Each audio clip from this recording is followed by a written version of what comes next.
அபார கருணா சிந்தும் ஞானதம் சாந்தரூபினம் ஸ்ரீ சந்திரசேகர குரும் பிரணமாமி முதான்வகம் அத்வைதா சவ நண்பர்கள் அனைவருக்கும் என் நமஸ்காரங்கள். இன்னைக்கு நம்மளுடைய சேனலில் நமக்கு எல்லா விதமான வசதிகளும் இருந்தும் அந்த வசதிகளை நம்மால் அனுபவிக்க முடியல அப்படின்னா நம்ம என்ன பரிகாரத்தை செய்யலாம்?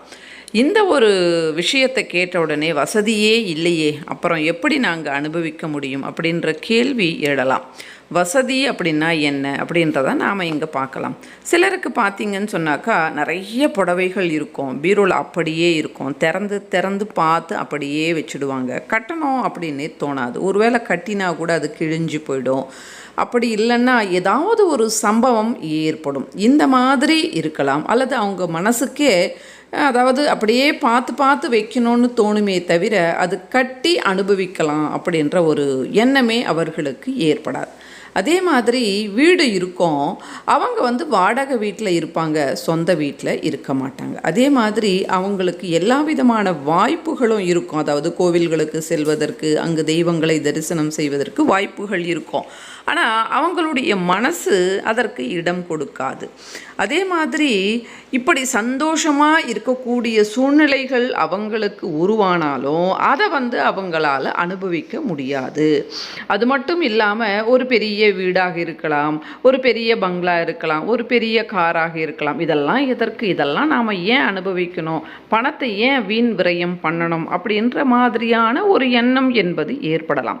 இப்போ ஒரு மாதத்துக்கு ஒரு 10,000 ரூபாய் சம்பாதிக்கிறாங்க அப்படின்னா அவங்க காரில் போகிறது அப்படின்றது ஒரு வீண் செலவு தான்.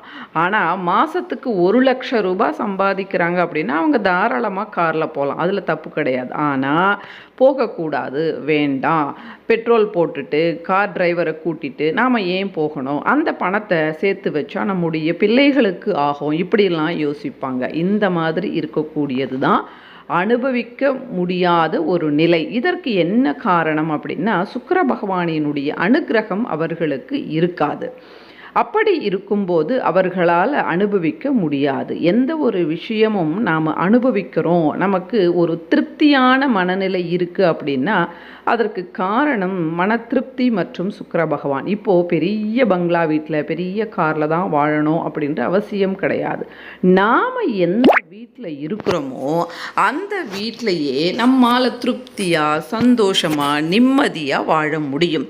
அப்போ நாம் பெரிய பங்களா வீடு காரு அதெல்லாம் வச்சுட்டு இருக்கக்கூடியவங்களை பார்க்கும்போது எனக்கு திருப்தியாக இருக்குது, என் வீட்டில் வாழ்வது இதுவே போதும் அப்படின்ற ஒரு எண்ணம் உருவாகுது இல்லையா? அதுதான் திருப்தி. அந்த திருப்திக்கு காரணம் சுக்கிர பகவான்.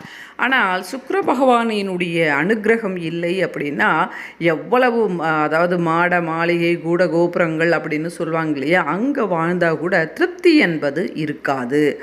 அப்படி இருக்கும்போது சுக்கிரனினுடைய அனுக்கிரகம் குறைவாக உள்ளது அப்படின்னு நாம் எடுத்துக்கலாம். நாம் இருக்கக்கூடிய வீட்டிலையே நம்மால் சந்தோஷமாக இருக்க முடியல, மன திருப்தி என்பது இல்லை அப்படின்னா நமக்கு சுக்கிர பகவானினுடைய அனுகூலம் கம்மியாக இருக்குது அப்படின்றத நாம் எடுத்துக்கலாம்.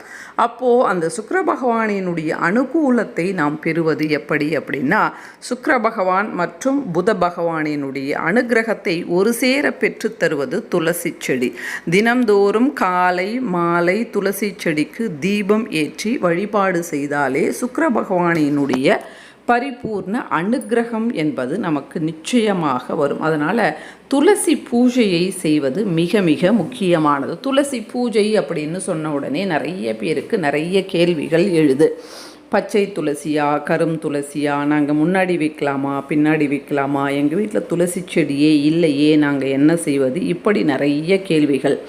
அது விஷ்ணு துளசியாக இருந்தால், அதாவது இலைகள் பச்சையாக இருந்தாலும் இலைகள் கருப்பாக இருந்தாலும் எந்த துளசியாக இருந்தாலும் பரவாயில்ல, வீட்டில் வச்சு நாம் வளர்க்கலாம். முன்னாடியும் வைக்கலாம் பின்னாடியும் வைக்கலாம். துளசி செடி இல்லை அப்படின்னா ஒரு தொட்டியில் நீங்கள் துளசி செடியை கண்டிப்பாக வாங்கி வச்சு வளர்க்கலாம். நாம் பூமி மேலே தான் வசிச்சுட்ருக்குறோம், அதனால் மண் நமக்கு கிடைக்கும். நாம் இருக்கக்கூடிய அது எந்த வீடு எந்த அப்பார்ட்மெண்ட்டாக இருந்தாலும் கொஞ்சம் இடம், அங்கே கொஞ்சம் வெளிச்சம் என்பது நமக்கு வரும். பால்கனியோ அல்லது மொட்டை மாடியோ அல்லது ஜன்னல் பகுதிகளிலோ ஏதோ ஒரு இடத்துல நாம் வெளியில் இருந்து தான் உள்ளே என்டர் ஆகிற மாதிரி வீடுகள் இருக்கும். அந்த வெளிப்பகுதியில் ஒரு சின்ன தொட்டியில் மண் வச்சு அதில் ஒரு துளசி செடியை வாங்கி வையுங்க. ஒவ்வொரு வீட்டிலேயும் நிச்சயமாக துளசி செடி இருக்கணும். அந்த துளசி செடிக்கு தினம்தோறும் தண்ணீர் ஊற்றி விளக்கு ஏற்றி அந்த ஊற்றப்பட்ட தண்ணீர் இருக்கு இல்லையா, அப்போது அந்த மண்ணெல்லாம் ஈரப்பதமாகும். அந்த மண்ணை நெற்றியில் தினம்தோறும் வைத்து கொண்டாலே சுக்கிர பகவானினுடைய பரிபூர்ண அனுக்கிரகம் என்பது ஏற்படும். துளசிக்கு தண்ணீர் ஊற்றும்போது சிலர் செய்கின்ற தவறுகள் என்ன அப்படின்னா, தொட்டி சின்னதாக இருக்கும், தண்ணி நிறைய ஊற்றுவாங்க. அந்த மாதிரி இல்லாமல் உங்களுடைய தொட்டி அந்த மண் அளவை பொறுத்து தண்ணீரை நீங்கள் பார்த்து ஊற்றுங்க. இது ஒன்று. ரெண்டாவது என்ன அப்படின்னா, துளசிக்கு அதிகமாக வெயிலும் தேவைப்படாது, அதிகமாக நிழலும் இருக்கக்கூடாது. கொஞ்சம் வெயில் என்பது தேவை, அதிகப்படியான வெயில் என்பது இருக்கக்கூடாது. அது மட்டும் இல்லாமல் துளசியை நாம் குளிச்சுட்டு தான் தொடணும், குளிக்காமல் தொடக்கூடாது. தீட்டு இந்த மாதிரி நேரங்களில் துளசியை நாம் தொட்டோம் அப்படின்னா அது தூங்கிடும். அதனால் துளசி ஒரு பவித்திரமானது. அதே டைமில் துளசி ரொம்ப சென்சிட்டிவ் கூட. அதாவது ஏதாவது சேரக்கூடாததெல்லாம், அதாவது இந்த மாதிரி தீட்டு இந்த மாதிரி எல்லாம் அதுக்கு பட்டுது அப்படின்னா நிச்சயமாக அது தூங்குவதற்கான அந்த வாய்ப்புகள், அதாவது பட்டு போவதுன்னு சொல்லுவாங்க இல்லையா, காய்ந்து போவதுன்னு சொல்லிட்டு, அதற்கு அதிகம். அதனால் துளசியை எப்பொழுதும் நாம் பவித்திரமாகவே பார்த்து கொள்ள வேண்டும். அந்த மாதிரி நாம் பார்த்துட்டோம் அப்படின்னா துளசி எப்பொழுதும் நல்ல பசுமையாக இருப்பாங்க. மேலே வருகின்ற அந்த பூ மாதிரி விதை பகுதிகளை நாம் அப்பப்போ எடுத்துடணும். அந்த மாதிரி எடுத்து விட்டுட்டு நாம் துளசிக்கு பூஜை பண்ணும்போது உயிருள்ள ஒரு தெய்வத்திற்கு பூஜை பண்ணினா மாதிரி மனசில் பாவனை பண்ணினாலே அந்த துளசி நம்ம வீட்டில் அழகாக குடிக்கொண்டு இருப்பாங்க. துளசியோடு பேசுங்க. பேசி மஞ்சள் கொஞ்சம் குங்குமம் கொஞ்சம் வச்சு பூ வச்சு சின்னதாக ஒரு கோலத்தை போட்டுட்டு விளக்கேற்றி ஊதுவத்தி ஏற்றி நைவேத்தியம் வச்சு கற்பூரம் காட்டி மனசார பிரதட்சணம் பண்ணி ஏதாவது துளசி ஸ்லோகங்கள் சொல்லி துளசி மண்ணை நெற்றியில் நாம் தினம்தோறும் வச்சுட்டோம் அப்படின்னா நிச்சயமாக துளசி தேவி நம் வீட்டில் இருந்து வசித்து நம்மை காப்பாற்றி நமக்கு வேண்டிய சுக்கிர பகவானினுடைய பரிபூர்ண அனுக்கிரகத்தை இந்த துளசி பூஜை துளசி செடி மூலமாக நாம் பெறலாம். இதற்கு பழக்கம் இருக்கணும் என்ற அவசியம் சுத்தமாக கிடையாது. அதனால் எல்லாருமே துளசி செடியை வச்சு வளருங்க.